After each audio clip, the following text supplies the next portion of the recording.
For unto us a child is born, unto us a son is given, and his government shall be upon his shoulders.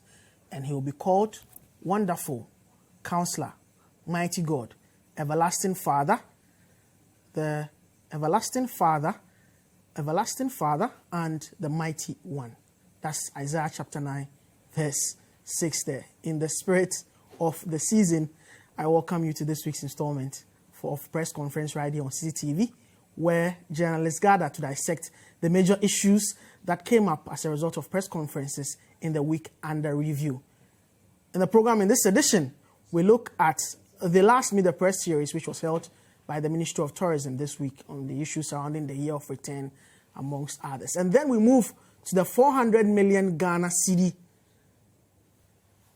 voters register that the Electoral Commission seeks to put in place for the 2020 elections. We've heard all sorts of argument this week coming in from the NDC and the MPP. We'll look at that. And finally, this perhaps is the last show for the year, so we would look at 2019 in retrospect. 2019 as the year in retrospect. The show is live and interactive as always via the WhatsApp line 055-058-5832, 055-058-5832.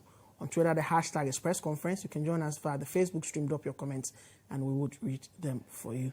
We'll take a break. When I come back, I'll introduce my guests, and we'll delve into the issues.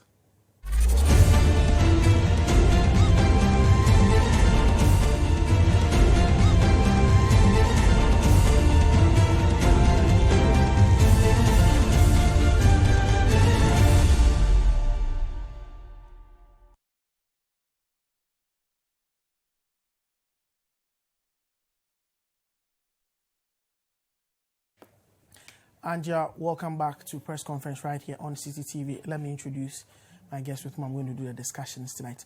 To my immediate left is Franklin Bedu. Franklin Bedu Jr. is a journalist. Welcome, Franklin. Oh, thank you, Duke. Next to Franklin is head of features and articles here at Citi FM and Citi. Selom Adon. Welcome, Selom. Thank you.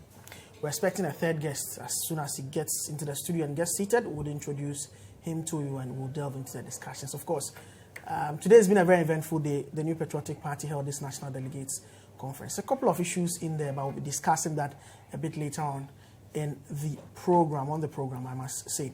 Let's begin with the Meet the Press, which happened this week. The Ministry of Tourism, Minister for Tourism, Barbara Otinje there, spoke to the press and by extension to Ghanaians about what is happening so far with regards to government's sort of flagship initiative in the tourism sector this year, which has got to do with the year of return. In respect of Sarkodie was appointed a year of return ambassador in view of his contribution to the year of return campaign when he received his award in the US. He entreated everybody to visit Ghana as part of the year of return. And for that singular effort on such a major international platform, we felt that he marketed the year of return projects, and therefore he deserved to be made an ambassador for the project. Unfortunately, it came at the tail end of the year of return program, because we did this, I think, a month or two ago. But we are going to involve him very much in the activities which are outstanding for this year. And then we actually draw up a program for him in the ensuing projects that we are going to launch as a follow-up to the year of return. As I indicated during my address, we have a 10-year comprehensive project which we are going to launch in January, and we are going to make him an integral part of. So that was Tourism Minister Barbara Otinje. A lot of other issues came up there, but earlier in Admiral Bushi had mentioned that government is expecting some returns of $1.9 billion from this year of return initiative. Of course, the figures have been questioned, notably by Honorary Vice President of Imani Africa, Bright Simmons, who did his own calculations earlier in the week on Twitter, questioning the figures that have been put out there by government. But let me come to the studio. Let me begin with you, Franklin. The year in retrospect, tourism sector, final Meet the Press, mentioned about the year of return. Anyway. The only way I'm feeling it is the traffic this year. I think it was a nice concept to have introduced a year of return. I'm not sure whether it's the Ghana Tourism Authority or a ministry initiative. But whatever it is, it was a government initiative that the president himself promoted on almost every trip he attended, especially when he went to the Caribbean areas this year. He was very assertive, and he sought to introduce and sought to promote this year of return program, which in my opinion, so far, I think has gone well. We can see the human traffic. The last 2 weeks, I've been at the arrival section of the airport, I think about 4 times. And it's a whole crowd out there at the arrival section of the airport. Last Wednesday, Thursday, Friday, and Saturday, I've been going around in Accra a lot, and you won't believe this, that on Thursday, Friday, and Saturday, early this morning, there was serious traffic around airports and serious traffic in Osu. And almost all the clubs and pubs are fully occupied. I know 2 particular hotels that have been fully booked to the end of February. So, yeah, to the end of February. So, it appears all well and good that you're cashing in on this whole year of return concept. Obviously, it has been how we can sustain the tourism growth and people coming in for tourism purposes after, beyond this year. What happens beyond this year and all that? I feel could have promoted other aspects of the country under this concept, because it appears when everybody comes, it's Cape Coast, Castle, Elmina Castle, Kakum, and they come back to Accra. I didn't see a drive really to take a lot of people beyond Ashanti region and Ashanti region itself. And I had a lot of people also going towards Western region.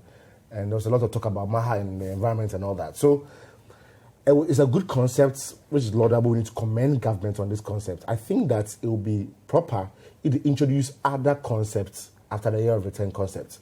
Number 2, there was talk of Sarkodie after our brother Daniel, Kwame Dazi, made an interesting, asked an interesting question. Sarkodie promoted us at the BET Hip Hop Awards. He spoke about year of return. He has tweeted it a lot of times and mentioned a lot of times in his statements and interviews abroad. What else do you expect of him? I don't know whether we were expecting that there will be a conscious program and campaign on his part to promote the year of return. But if you've received an award at the BET Award, a Hip Hop Award, and you've mentioned the year of return, you have tweeted it and mentioned it in some interviews around the world, I think it's enough promotion. You didn't have to really do much about promoting. It's already been promoted by him. All right, let me come to you, Selo. Yeah, I think the year of return has been an interesting concept. I think it's been well couched, and it was a major selling point for our country. I'm not so sure if we've been able to maximize the benefits from same. People might have expected that a lot more things could have been done this year. It started as if it wasn't a serious program, and it only picked up towards the middle of the year and all that. My concern really has been with the way we bandied figures about that $1.9 million or so is being made as a result of the year of return. And I'm asking, how did we arrive at this figure? And then who is actually computing these figures and who is throwing these figures about? I think we are too used to just throwing figures about in this country without properly interrogating those. About 200,000 people more have come into the country as a result of the year of return. And the number is shot up to about 750,000 arrivals. So if maybe last year you have about 500,000 arrivals or 550,000 arrivals, and this year you have about 750,000, then it means that 200,000 extra is for year of return. I find that so simplistic, because I had a friend who left Ghana since we left university, and he came to Ghana for the first time again this year. He didn't come because of year of return. He came because he had projects and things he wanted to come and do. So if you add that to the figure, and it goes up, from the 550,000. For the first time, Ghana is granting visa on arrival from US. Well, because of the numbers they've had to deal with in the US. US. But we need to interrogate those figures properly. But the way they've just put it out, I don't think it is. It's rigorous enough. I don't think it's. I think it's just too simplistic to just say that because you have had an increase of 200,000, we attribute that 200,000 to the year of return. I should think that when people arrive at the airport, at the immigration section, etc., the forms they fill for this particular purpose, there should be a section of it which talks about or which introduces or talks about the year of return. So your purpose in Ghana, something like that. When people tick that box, then you know that indeed you are dealing with real figures. Yeah. But to just say the mere increase in the numbers is attributable to the year of return, I think it is too simplistic. It's too simplistic. The tourism ministry generally, I think it's one ministry we should take seriously. I don't know if over the years we've deployed them properly, because it holds the key to a lot of things. In Nigeria, for example, a lot of the things that we know them for have been their exports. Yeah. So their movies, their music, etc. The Ministry of Arts and Culture and Tourism, I don't know if that's still the name, is that ministry supposed to be doing that? It is not the job of the Finance Ministry or the Agri Ministry or something to do it, or something like that. It is their job to make sure that Ghana is known outside. So I think tourism is moved beyond just visiting Uli Falls or Elmina Beach or Elmina Castle or Kakum. We need to have a more business-like approach to tourism in this country. You know, for example, years past, people have spoken about the Greenwich Meridian that passes through Tema. You know, what have we done about that? It's a major selling point. You know, people talked about, you know, having boat rides to a certain portion in the ocean or something that imaginarily tells us that this is where the Greenwich Meridian passes. That, I think, is a good idea that we could look at. And if you had done that properly, I think it would have been a good thing to add to this year of return business. Talking about Sarkodie, you know, so the fact that Sarkodie mentioned the year of return at BET, so do I have the understanding that because he did that, they made him an ambassador, or they made him the ambassador before he did that? I'm not quite clear about that. He was made ambassador after that. Okay, so just because he went to mention it there, even on his own. Yes, on his own. Before he went, he had not been made. And then so after I made him an ambassador, you don't engage him, you don't do anything again. I mean, what's the sense in that? I mean, and I should also think that Sarkodie is a big artist, it's a big actor, as they say. There should be ways he can contribute directly to this. And our major arts people, the actresses and the actors, the musicians and all those guys who take Ghana out to the world. Is that, what's the name? Stonebwoy, for example. I know he's quite popular in Jamaica. And the people in Jamaica and the Caribbean are the real targets of this year of return. How well have we deployed such people? Okay. I think we've missed quite an opportunity there. Though, averagely, we've made some gains. But I think we've not been able to maximize what we should have had from this year of return. Okay, let me put on record that we've been joined by Steve Anti. He's an Ace broadcast journalist. He works with TV3, that's Media Journal. He's a news anchor. Welcome, Steve. Thank you. What will be your take on this tourism sector, I think that year of return and all of that? The best thing that has happened to our country is the effort that is put in to publicize us, bring the image of Ghana to the international platform. I mean, there being times that people mistook Ghana for Guyana and all those things. It doesn't happen anymore. And I think that we have come of international prominence by the effort put in place to launch the year of return and its associated activities. My concern really is whether or not we put an active plan in place. You know, tourism is a big deal. You're not just asking people to come to your country and then that's it. They come and then what? They come and then they're going to see what exactly. So how are the locals themselves being prepped up in order for them to also play a part in the tourism efforts? I think that the overall effort that needs to go into bringing the Ghanaian along had been missing. I mean, I haven't seen an active campaign, for example, on radio or on media platforms in order to create awareness among Ghanaian citizens. If you ask my auntie who is in the village at Mangwase or Tinkong what she understands by year of return, I'm absolutely certain that they will say they have no clue, absolutely no clue. So how do they play a part? How do you play a part? I mean, journalists, we get the opportunity to interview people. Over the past week, we've had a couple of people coming into our studio. I interviewed Irina Pia, who is a member of the Socialist Democratic Party in Germany and a member of Parliament for Germany. We've done that. We've done in our own bit interviewed people who are coming to visit our country for the first time, some for the fourth time. But beyond that, what? I mean, beyond that, there are no systems in place. I mean, I think that I want to believe that this is just an initial plan of year of return and that the year of return will be a concept we possibly will moot around a little longer. But for me, I feel that a lot more needs to be done to bring the entire citizens along. I mean, as to how much we've gotten, how much we've raked in from all of these, I'm very... I don't want to say doubtful, but because our country hasn't produced systems where we can monitor inflows of this kind, I ask, where did that money go? Did it go... how was that money earned? Was it earned through visa applications here and there? And hang on, I thought that we already had a system in place as far back as Hannah Tete's regime to start bringing a visa on arrivals. For the I'm US. not sure. For the US, it was different from the rest of Europe and the rest of the diaspora. So, well, I mean, it's a good thing. The year of Ghana is great. I do hope that beyond just the rhetoric and beyond just the campaigns, we'll get the citizens along much more so that we'll all play our small part. Can you imagine the impact that it will have on locals who, let's say, for example, hotels are overbooked, and then there are people who have rooms in their homes. I've been on U.S. programs where ordinary citizens were encouraged to host people, and then government gave them some money as incentives for everybody to play a part. You have 2 rooms available in your house, and you're like, yeah, let me get 2 more year of return people, go through a certain systems of approval so that there will be trust from them that you're a good guy. You can house them for a couple of days, and that money will go into your pocket and you gain.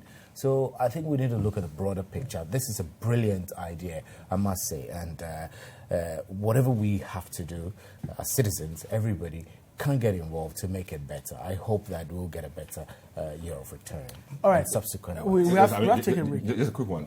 Very, very interesting points Stephen raises.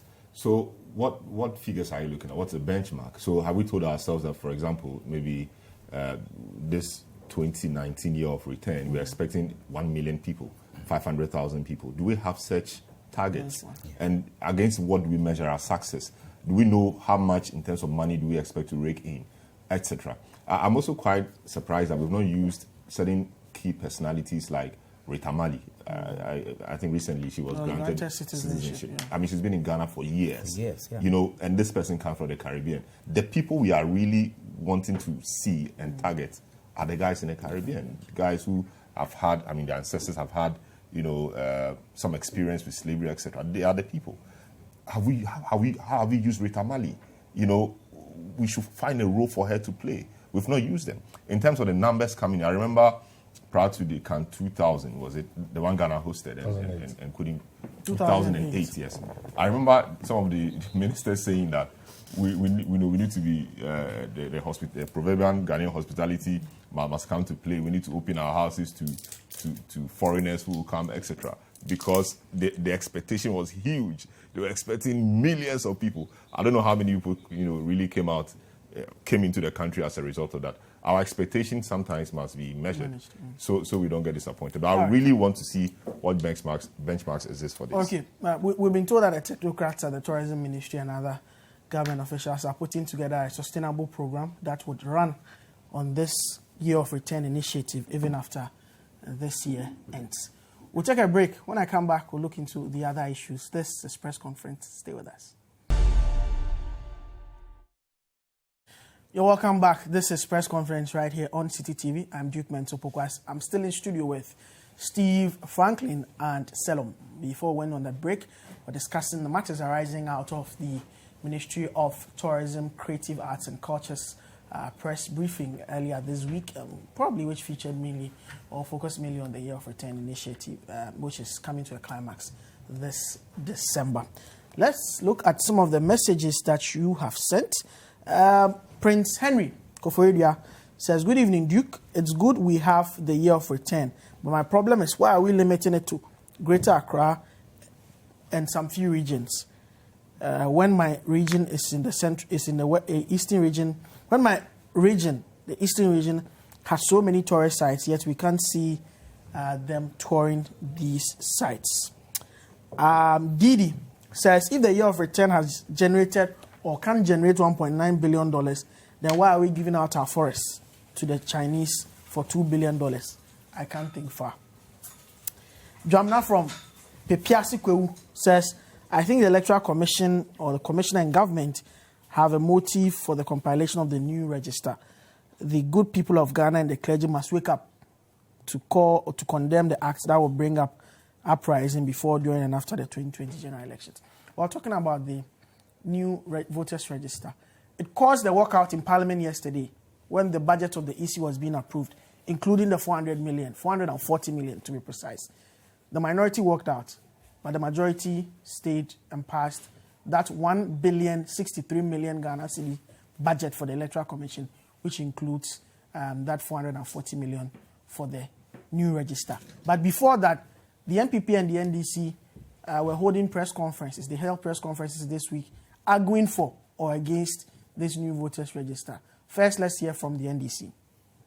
Let me raise some basic commonsensical issues which simply show that any decision to compile a new voters register at this time defies logic and must be fairly resisted, as we in the NDC intend to do. Ladies and gentlemen, 2 days ago, the current voters register was used to successfully elect about 6,600 district assembly members and about 33,000 unit committee members. Yet, the Electoral Commission is telling us that the same register cannot be used to elect one president and 275 members of parliament. And therefore, a new voters register must be compiled. What has suddenly gone wrong with the register, or what is likely to go wrong with the register between now and election day of 7th December 2020 as to warrant such a decision? Ladies and gentlemen, the current register was the register that was used to elect Nana Addo Dankwa Akufo-Addo and the MPP into office. The details of that election are yet to be gazetted by. So that was General Secretary of the NDC arguing against the new voters register. But what are the arguments for? MPP held a press briefing addressed by its National Director of Communications, Yao Boabing Asamoah. National Party doesn't want a referendum. We don't hear from the presidential candidate. And then finally, when everything is over, he comes out and says that there's low turnout and the referendum would have failed. You see, you don't know where you are with the NDC at any particular time. You just don't know where you are. You don't know who is in charge. You don't know who is leading them. You don't know what they are saying. You don't know whether they are sincere about what they are saying, because one part of the NDC says something, another part says something else, and then they turn around and come back and say different things entirely. Now, I hear they are saying that we shouldn't have withdrawn 2431, and that we should have passed 2431. And it is the very parliamentary caucus of the NDC which rejected passage of 2431 and asked for a referendum. So, the same thing with voter register. This is the NDC which managed that register. They are shouting to the rooftops that it can be repaired.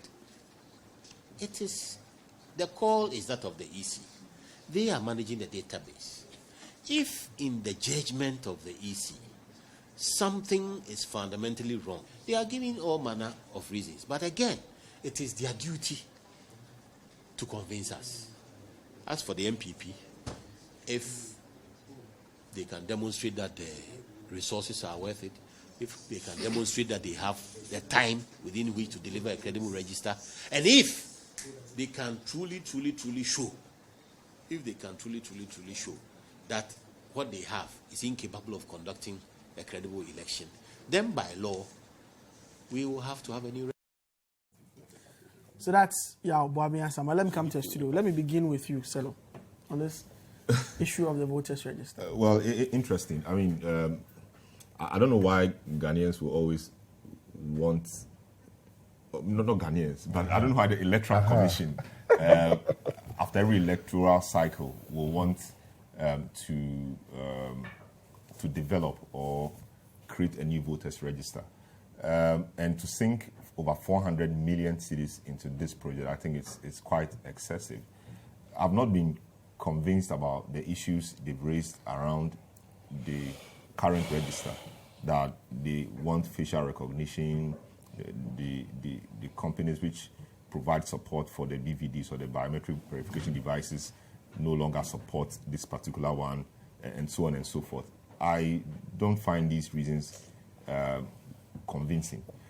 And the fact that the 440 million cedis being sunk into this will also, amongst other things, be used to, as part of redemarcation of constituencies, etc., if I'm right. I find these things a bit of a misplaced priority. I don't think they are the most important things we need right now.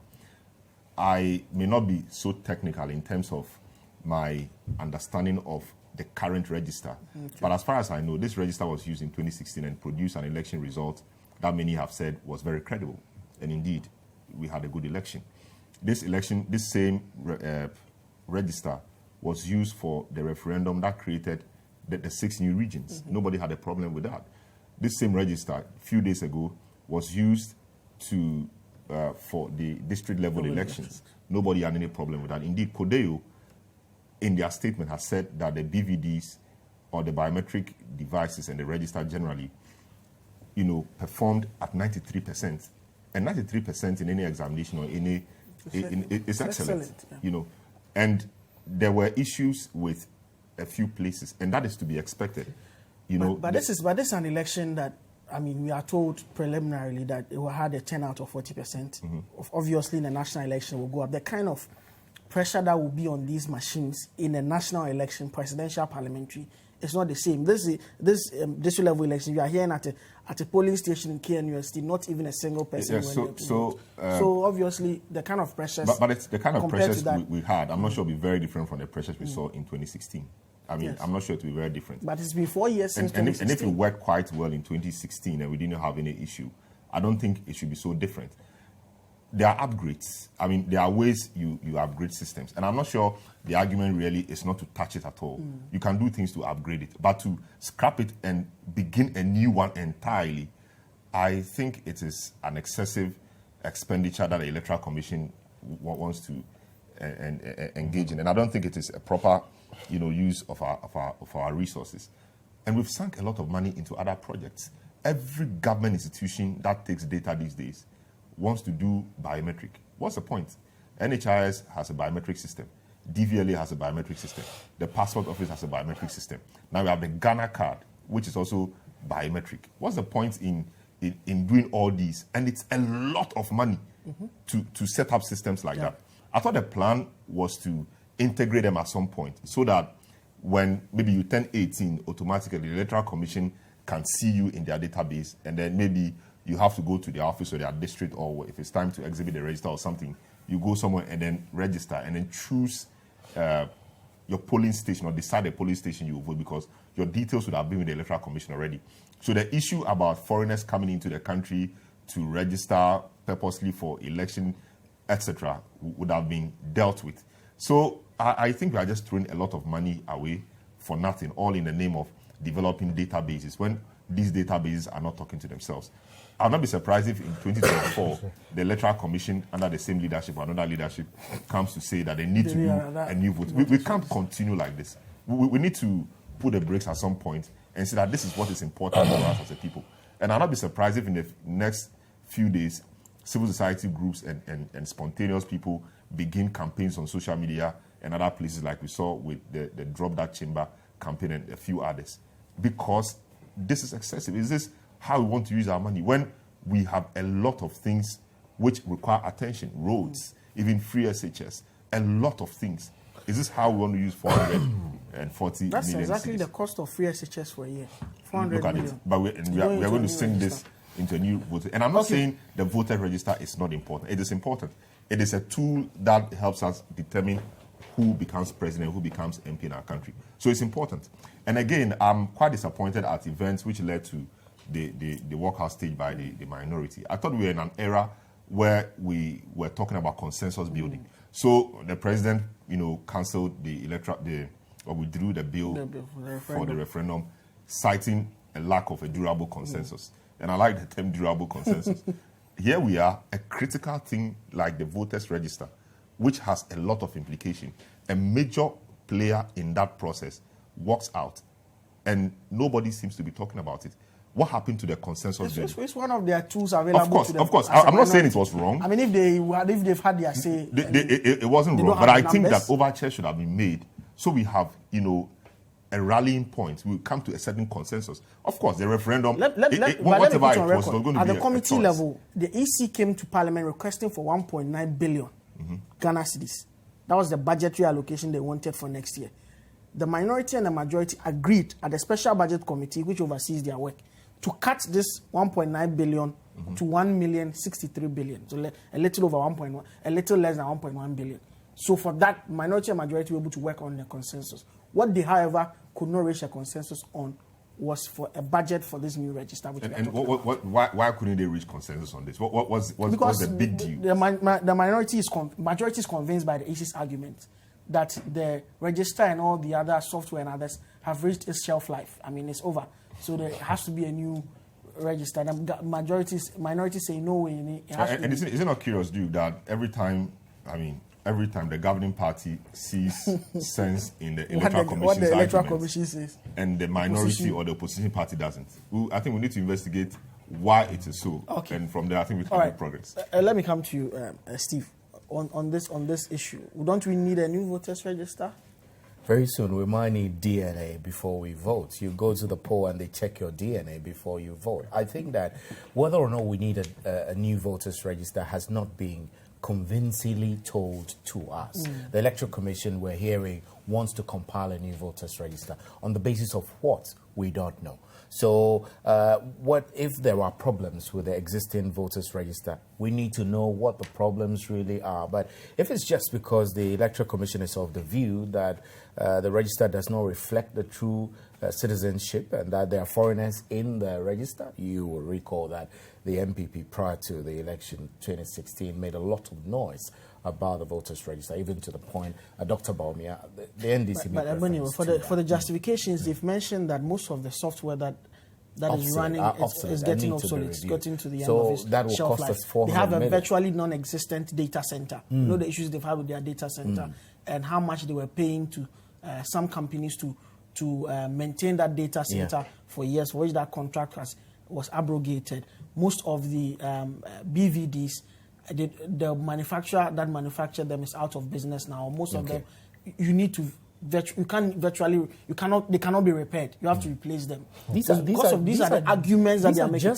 And besides, they are the ones who are administering the system, and they say they don't think the system is robust enough. So we need a new one. I mean, and like Salam said, we've wasted a lot of money trying to put together the Ghana card and all of these. We still have different biometric data scattered all over the place. So I think that as a country, we need to figure out once and for all what we want to have as a voters register. Do we need a voters register, or we need a list of citizens? I mean, if we have the Ghana card and it's a database of all our citizens, can we use that to vote rather than a register? I mean, I think we're overemphasizing the need for a voters register. If we have a credible national database, you don't need a voters register. I mean, when I lived in the United Kingdom and I voted as a member of the Labour Party, a registered member of the Labour Party, I did so sitting in the comfort of member of the Labour Party? Yeah. How did you feel about the thrashing? Well, don't ask me. I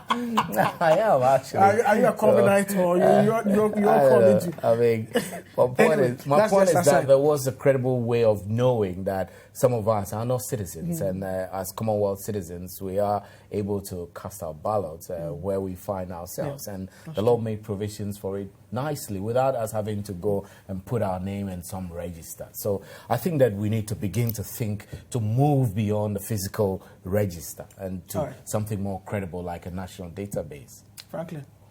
So, Duke, I think in this country, we just throw figures around just anyhow. So $1.9 billion Ghana dollars. Just mention any, like 400 million Ghana. Have you consumed the figure 400 million Ghana? Broken it down. That's how you have thought about it. That's a lot of money. Yes, it's like 400 million. Like we just throw figures around. We just spend money anyhow. We just do procurement. It's come part of us. So 400 million Ghana citizens are sitting down. Democracy is expensive. That's what they say. But democracy is not wasteful. That money we'll borrow anyway, or half of the money we'll get from donors. You claim to be a poor country. that goes around begging these countries for support for your electoral reforms and electoral work. And you are budgeting more than 400 million Ghana cedis for an election. The arguments I've heard so far do not say that the register is not credible. This BVD issue and facial recognition issue, there are no arguments affecting the credibility of the register. If the amount is to go and buy new machines or to update a software, it does not correspond to an issue of the credibility of the register. These are two different issues. Do you know where I'm coming from? Yeah. And I don't think that in the interest of government or the MPP, if they push the argument that the register is not credible, is that same register that has brought them into power that gives them the most convincing victory in our electoral cycle. So if you go to the side or make the argument that the register is not credible, you are raising legal issues as to your own existence as a government. Do you know where I'm coming from? Yeah. And these issues of, he's saying DNA, the next time we'll be told that we need some spiritual verification before we're allowed to vote. Because even this facial recognition, people are raising some legal. I read a piece yesterday about even its legality and how, I mean, it's how it. I'm sure they'll go to court to. I'm sure they'll go to court to. So yes, people are raising their voice. Parliament but I'm saying that legal case, even the issues being raised by the issue is rather unfortunate. They are an independent commission. You're not supposed to read meanings in some of the actions, but it appears to be a procurement solution than a real electoral solution. If a BVDs have run out of technology, or they are no longer technology compliant with respect to modernity and modern application of technology, is the solution to change the whole register. Sometimes and I feel that in this country, if you have to assess your priorities and opportunity cost, and you sit down and you are really patriotic enough, there are certain thoughts that you will not even conceive them in the first place. Dude, this is more than 400 million Ghana cedis. 100 million, 80 million. Let's say $80 million to compile a new register. And the excuse is that you want to add certain things like facial recognition. The BVDs are outdated and all that. The company manufacturing the BVDs are no longer really existing. So, and because of that, you are going to raise a new register. You sound very scandalized. It's as if you're not actually thinking about these excuses. So the credibility is not in doubt. What is in doubt are the peripherals. Another argument is that it's overstretched. What is overstretched? The register. How is it overstretched? No, but how does it? There are certain exercises we undergo or undertake to ensure the credibility of the register. The opening is very soon. When people are dead. Apart from this, we are going to spend close to 100 million on ROPA. Yeah.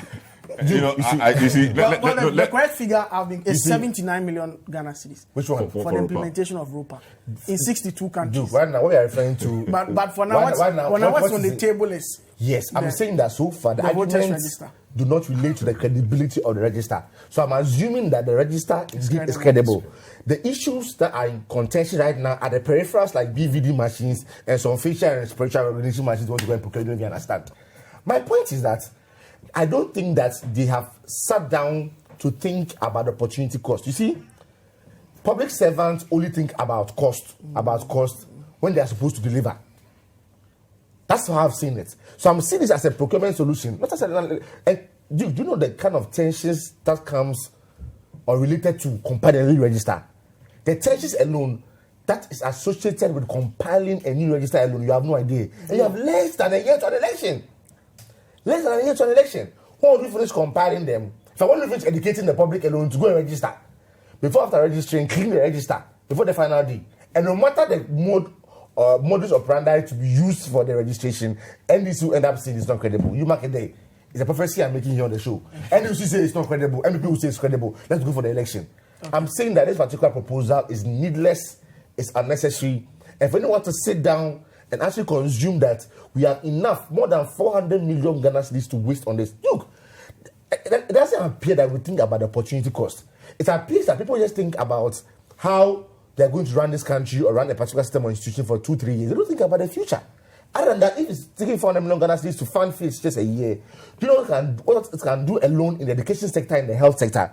I don't think you're thinking about other related issues. 400 million Ghana cedis just compile another register. Doesn't make sense.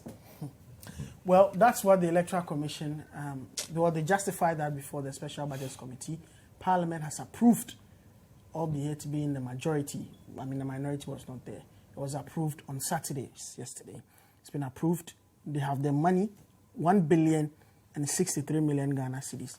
It's been approved for the Electoral Commission for the 2020 budget cycle. This is press conference. We'll be back after this break.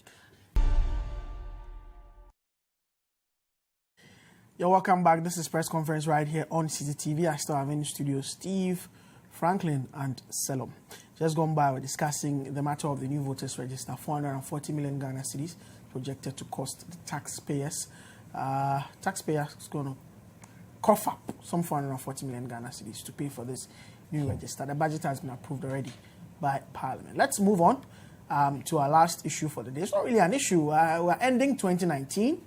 And we will be looking at, my panelists will be looking at 2019 in retrospect, what for them were the big news issues, the big items, 2019 in retrospect, the big issues, the top ones, the high points, the low points for them this year. Let me begin with Selom. Well,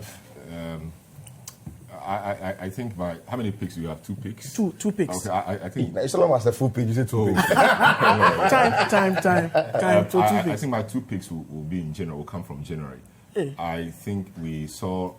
Let me start from the Ayawaso West by-election. Yeah. I think it was an embarrassment of an election that saw the abuse of state power in the way the national security deployed their so-called men, and the attendant issues that followed, and the revelations we saw at the Commission of Inquiry hearings. I think it was quite a bold decision to establish a Commission of Inquiry, to look into that matter. Let's grant the president for that. Though others have said it's a way of protecting certain people, because now we know that Commission of Inquiry reports cannot be used to prosecute other people. And what was also surprising was how, after all the process and the money and everything, the time spent on the commission, report is generated, the report is submitted to the president. It took quite a while, of course, within the 6 months, but almost, at the limit of it before we saw the white paper come out. And the white paper also had its own issues. Over 50% of the recommendations of the commission were rejected, and very key recommendations were rejected. What happens to Double? What happened to the guy who slapped a sitting MP, Sam George, and everything?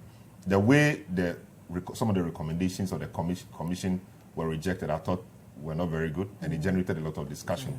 I was also disappointed in Parliament as a body, because you had one of your own being attacked by somebody.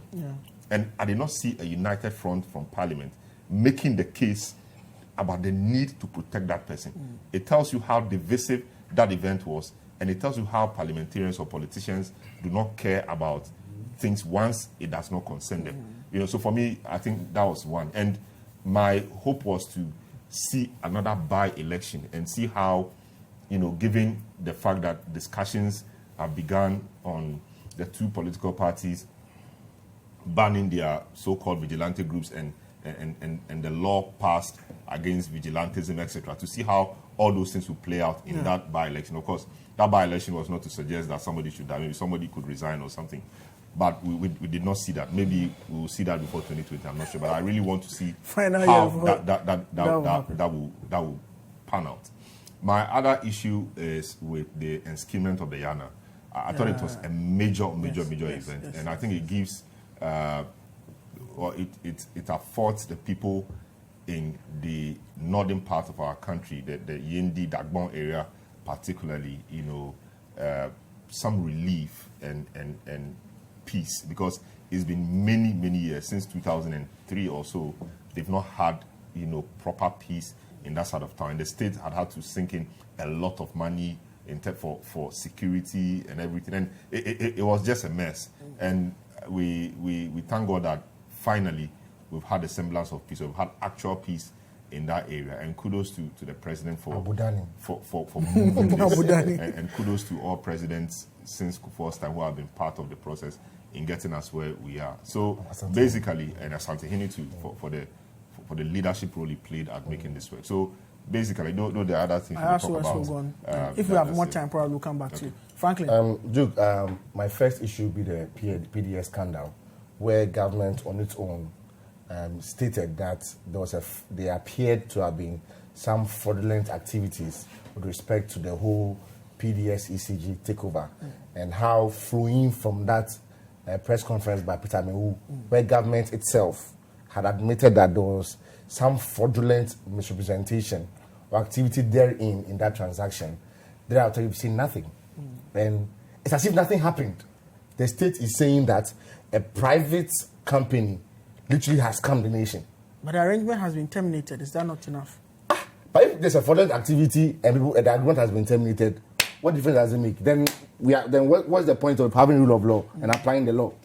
While somebody's still checking in the village and still a bread knife in the village, still bread in the village, and we prosecuted and put in for 6 months. And you know the consequences of that whole PDS ECG arrangement? That such a national installation was given to a private consortium, a private company that handled it over time. And we are seeing that transaction appears to have been fraudulent. And you are seeing the termination is enough. We should go and sleep. I've not said this. Then why engage in fraudulent activities and expect that will be forgiven and pardoned by the state? That is one issue. Second issue is the banking crisis. I think that is senseless how we have handled the banking crisis. Really? If you claim that out of some reports you have generated, it showed that some persons were criminally minded or allegedly criminally sought to engage in certain financial malfeasance, and all you did was to revoke their licenses, and we are sitting there. And there are more than 15 to 20,000 people who have been unemployed as a result of what you've done. Microfinance companies and savings and loans companies, you revoke the licenses of dozens of these companies, Duke. They are telling me that the same allegations of criminal intent and criminal activities by some of these directors, they're going around scotch-free. I saw one recently in his Rolls Royce, whereby it's allegedly being criminally accused for running down a financial institution. And his employees have been rendered unemployed through no fault of theirs. And some of these auditing firms who kept on obviously cooking the books. Some of them have been fined. Some of them were fined recently. But their own association. But I'm saying, what's the government doing about it? When in South Africa, the issue of the brothers, what's their name? The Gupta brothers came in. What happened to KBMG in South Africa? There were international implications for their activities, and that's just three brothers. In this country, auditing firms have cooked books for banks over time, and nothing has been done to them. I'm saying it is not enough to just revoke the licenses of banks when men in suit and tie, allegedly criminally minded, have seen or supervised the collapse of the financial sector and they are sitting down. One person goes to get an interview that is critical of government and he's in court. What happened to the others? What's happened to the others? When the same government claims to have identified traces and elements of criminal negligence, so what's happened to the others? Do you understand where I'm coming from? Yeah. It is not enough just to revoke the license. You have cleaned the bank sector. What have you cleaned? And my point is, you spent more than, I think possibly 20 billion Ghana cedis. You're going to spend 20 billion Ghana cedis to clean this setup. You understand? Yeah. Far less than what these people may have squandered or allegedly involved in these financial malfeasance. What happened to them? And if I was a former staff of any of these banks, I'd be here to see the big men and directors in charge of these financial mess who are still sending their kids abroad in expensive schools, who are still driving around in their Rolls Royce and their autobiographies, whilst they are suffering. It's unfortunate. And I'm saying that any attempt to clean a banking sector without prosecution is useless. You have done it. All you have done is just revoke licenses, which anybody at all can do, which is basic. If it does not go in tandem with prosecution and a proper structure to ensure that there's a proper cleanup, then I'm saying that the revocations will appear to be vicious, will appear to be personal, and there will not be any serious intelligence and science backing that so-called cleanup we claim to have done. All right, let me come to right. I mean, I know we don't have a lot of time, but a lot of things happen. Yes, this year has been very, very eventful. Two that stand out for me are the way the police service handled the issues relating to the Takrady missing girls. I found that very, very incomplete. I mean, a lot of things were not done right, and then we ended up convincing the family members that these girls are alive, then they are not alive. Then within no time, we say we found human remains. And they're not just remains, they're skeletal remains. Ooh, how long have they been dead that we didn't know? And whilst we say this, the prime suspect is still in police custody. They were unable to extract any information from him. I also, what come out to mind is the back and forth with the issue of the referendum, whether or not to let political parties get involved in the district level elections. This exposed cracks within even the National House of Chiefs, the issue between Ojia Hohwo, Ochimai, and then Togbe Apede. We're all clear in our minds how someone has lost his seat, though. You know, as chairman of the Ojia has been sacked as chairman of the governance committee. Those two come to mind, and maybe I could sneak in one positive thing with the how the media campaigns for the rights glut helped in bringing attention. Yeah, bringing attention to the issue. While government claims that its policies of planting for food and job program has yielded results, there are still aspects of the value chain which were not properly addressed. So these are more stood out for me in the year for lack of time. All right, okay. Let me quickly clear your messages. This one from Peter McCarthy Hill says, the budget was agreed to by both sides in Parliament for an amount of 1.006 billion, but not 1.6 as you said. I didn't say 1.6 billion. I said 1,063 million. 1.063. That's how much was approved in Parliament. Peter from McCarthy Hill. That's what I said.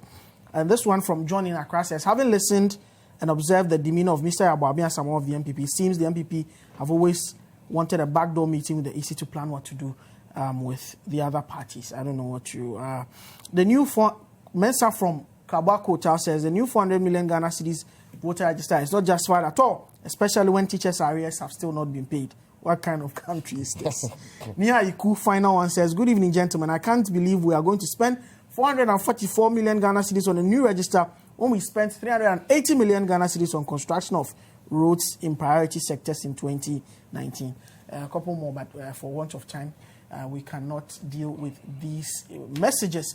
But this has been press conference I had with me, Steve Antis, News Anchor TV3, Franklin Bedu Jr. as a journalist, and Selom Adoni, head of features and articles here at Citi FM and Citi TV. My name is Duke Mensah Opoku. See you in the new year. Keep watching Citi TV. There's a lot up for you to enjoy during this festive season. Keep watching Citi TV.